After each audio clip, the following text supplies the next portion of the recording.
welcome to another Fireside Chat with Jonathan and Li-Ling. We are here with Anna, and we're going to be talking today about how we follow God when we feel small.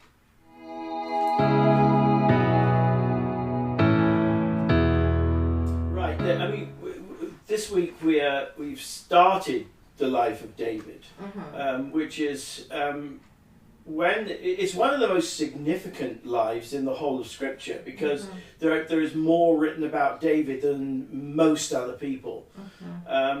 But we start when Samuel is sort of, I think Samuel's still upset about the fact that Saul hasn't proved to be the sort of king that everyone hoped he would be, and that God has said, okay, I want to find a man after my own heart.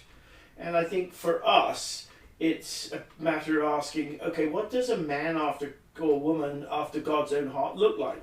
And we see David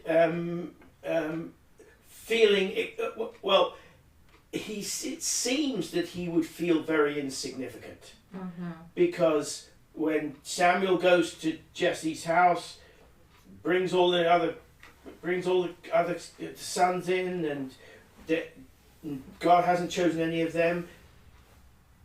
Samuel must have felt a bit silly when he said, well, have you got any other sons? I mean, surely Jesse knew, but he said, oh yeah, there's another one. He's out in the field. Now, if there was a recipe for feeling like you weren't particularly valued and that you were insignificant, it seems to me that's what that is.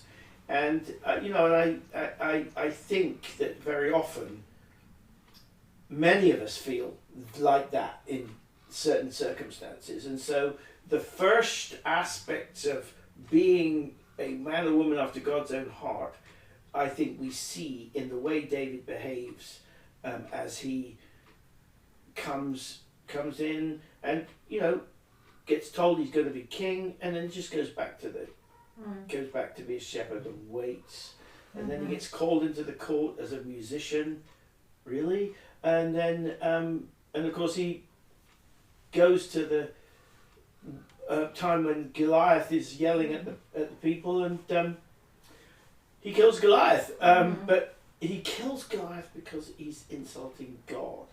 And so we begin to see the picture of a person unfolding who is a person after God's own heart.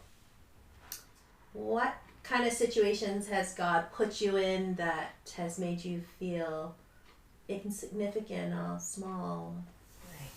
Small. Well, I think we had an opportunity to go to Haiti, and you just feel like, oh, really, can I do this? Because it's you're going out of your comfort zone, you're going somewhere where it's hot, where there's spiders, where there's just the unknown, and it's totally out of your comfort zone.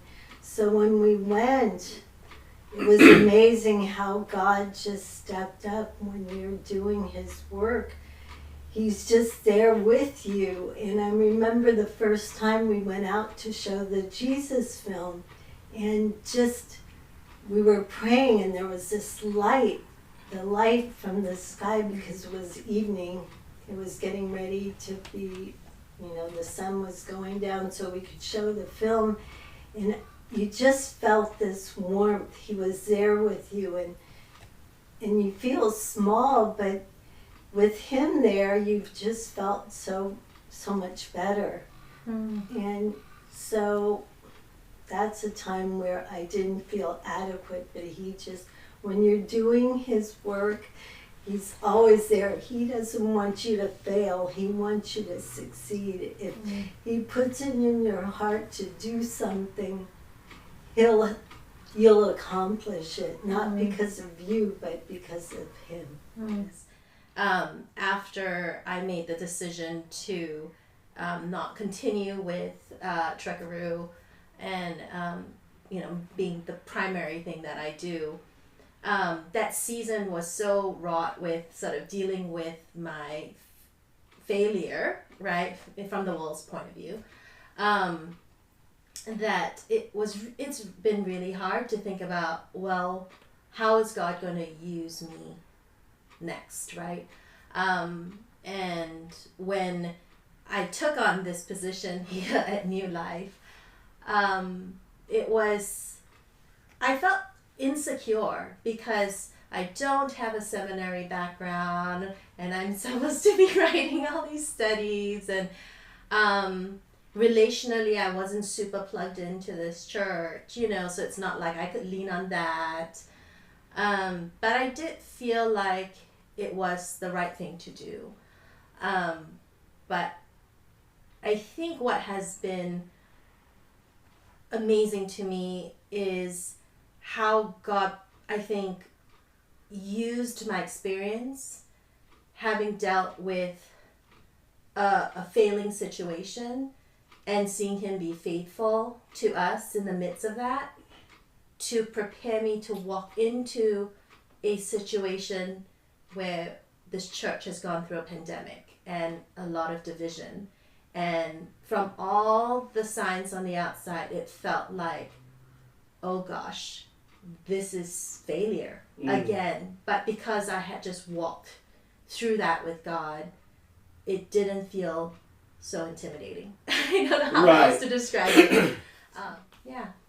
I know one of the occasions that I felt most inadequate was when I went to seminary, because I didn't get a bachelor's degree. When I finished school, I went straight out to work, and I went to seminary. Now, bear in mind that the first half of my education was in England, and so I'm going to an American college, American seminary. I have no idea how things work, and I'm significantly older than all of the other people around me. And I remember my first day thinking, I shouldn't be here. I don't fit. I am intellectually inferior to all of these people. And my first class was a systematic theology class, and they handed out a curriculum. Well, I've never had that. Nobody's ever handed me a curriculum before, so I didn't really know how to read it. And then it said, a paper was due, and I thought, what's a paper? I mean, I know what paper is, obviously, but what's a paper? Is it one page? What's it supposed to look like? I was literally terrified because I felt I was I've always felt, because I didn't go to university, I was intellectually inferior to those people around me. But this just made it infinitely worse.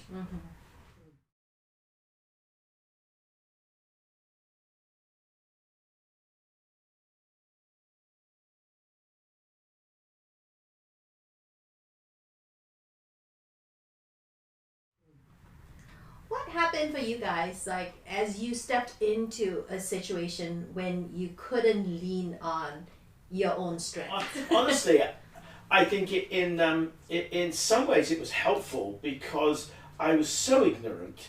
I had to be very dependent, and I had to be very willing to ask questions.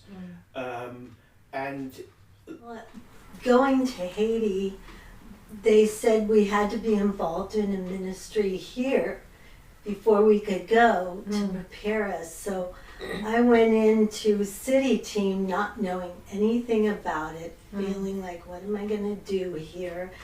And they were getting ready to launch the foot washing. So I became a part of that, which I had no idea what I was going to do. And the first person that came in, I got to do his feet.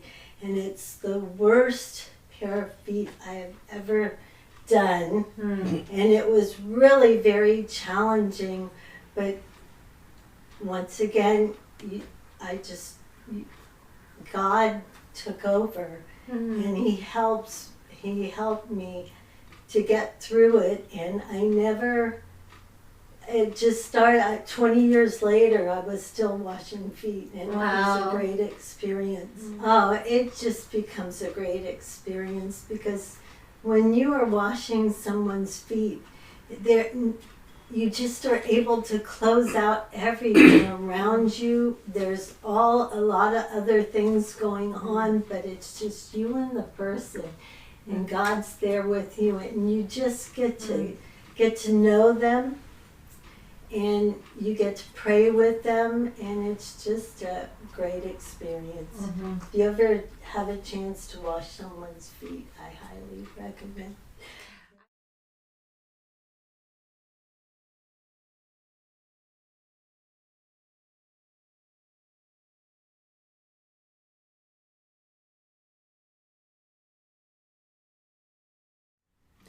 I wonder, when you look at David and Saul, they both experience that feeling of I feel small, right? So Saul's reaction was, I'm from the smallest tribe of Benjamin, and how could I possibly become king? And you find him sort of hiding in the bags, like when he's supposed to be ordained as king. And then David has, a very different response. And I think it would be helpful for us to talk through when we do feel those emotions of being small, how do we walk with God into it and through it? I think when you're facing those times, you have to put him in there first. Jeff would say you gotta invite him to the party first. You gotta sit with him and talk to him and realize that if it's his will, you won't be small. He can do great things through you, but we have to have that time with him. It's really important before we do anything. I mean, I love to say that, before I went to seminary, I was sort of, I'd done all of that. I hadn't, but I had to do it repeatedly on the way through. I remember repeatedly coming to points where a paper was due tomorrow and I didn't know how I was going to complete it in time. And I just had to say, I don't know how I'm going to do this. And God came through. And somehow I got it done. Somehow the time was there and I didn't know where it was going to be. But I think that you're so right in saying that if you don't take the time to sort of, in a sense, remind yourself that you're a child of God and that it's God that's doing this thing, not you, it's very easy to get flummoxed. But also, I found if you jump in, he helps you, so he does at times cover those times when we don't give him the time and just go off and do things. I think he knows where our hearts are. Right. But I love the story of David and Goliath. For me, I so relate to him, and I often find myself going, this is your giant. Yes. This is your giant. It's a giant moment, and are you going to shrink back? Are you going to say, I have God, on my side, Yeah. So I do sometimes, the story for me is just a one that I always go back to. Yeah, and I think that it's really good to recognise that giants come in all shapes and forms. I mean, I know the issue is that they feel enormous at the time, and that we feel intimidated by them. I mean, like you were describing the first time you washed somebody's feet at City Teams. I mean, can I climb this mountain? Can I take their socks off? And it's. I think but sometimes those things that intimidate us, for other people, seem quite small.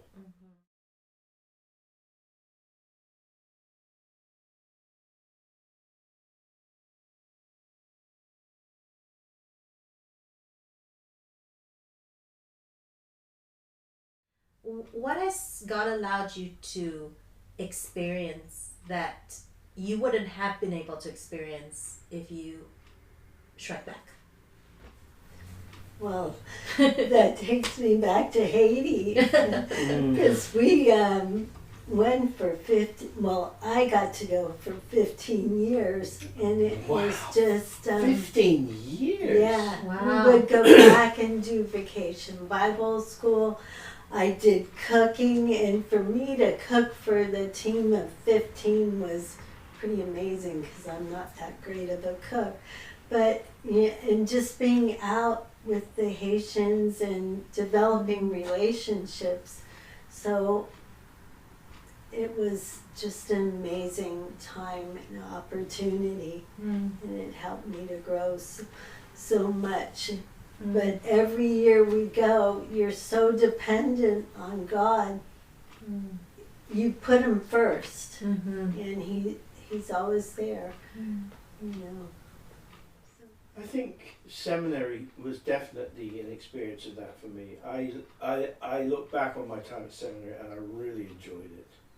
I made some terrific friends who were all years younger than me, and I managed to do okay. I think there are a number of things. I mean, I think being pastor of a church has also been something which is still does on occasion scare me, but it really has been one of the most fulfilling things that I've had to do.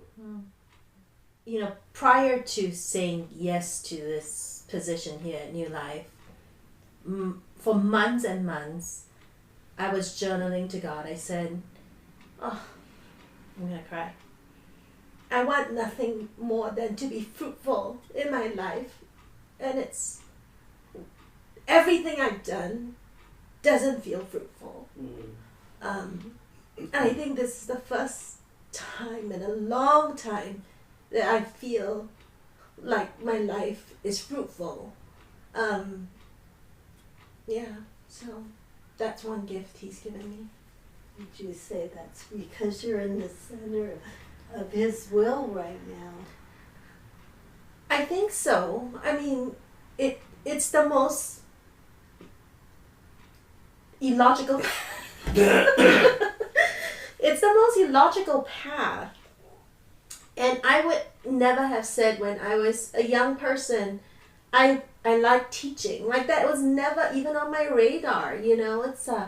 But the two things I'm doing right now is I tutor math, which it's ironic in some ways because I struggled with math, but I think that makes me a good teacher. And I know that from the parents and from the kids that I've been tutoring for the past few years, how much of an impact I'm making in their lives. So that brings a lot of joy there. And then I think even though our church has been walking through such a difficult season, I feel like I'm doing something that I'm gifted at. I don't have the seminary degree, but somehow the accumulation of the different jack of all trades kind of skill set that I have, it's all coming together here right now. So I think I feel fruitful in those two endeavors right now. And I mean, I feel like God was saying, yeah, you know, you asked to be fruitful, and it's totally different from what you imagine, but If here... this is different fruit, but yeah, so... I would never have believed that our church would look like it looks now. When I started. I had much more grandiose ideas as to what it was going to look like. But I do have a great sense of peace that we're in the place God has put us for some reason. And things will get better. Yeah. In his time, not ours. And it will bear the fruit he wants to bear. Yeah, it'll... Thank you so much for joining us today, Anna, and sharing your stories. And we'll be back next week with another surprise guest.